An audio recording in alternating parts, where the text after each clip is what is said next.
بسم اللہ الرحمن الرحیم۔ جناب نبی کریم صلی اللہ علیہ وسلم نے فرمایا المجالس بالامانہ، یعنی مجالس کی باتیں امانت ہوا کرتی ہے۔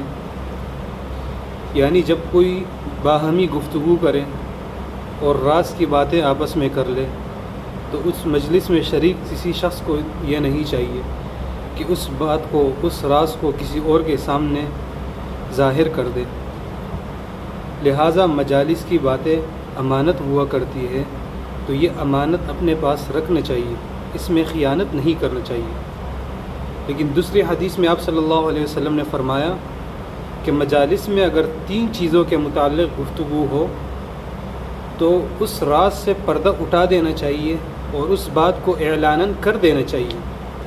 نمبر 1، جب کسی کے ناحق قتل کا منصوبہ بنایا جا رہا ہو۔ نمبر 2، جب کسی پاک دامن عورت کی عزت اور عفت کو پامال کرنے کی کوشش کی جا رہی ہو۔ نمبر 3، جب کسی کے مال کو ہڑپنے کے لیے منصوبہ بنایا جا رہا ہو۔ تو ایسی 3 صورتوں کے اندر مجلس میں شریک شخص کو چاہیے کہ اس راز سے پردہ اٹھا دیں، اس پر اس کو ثواب ملے گا۔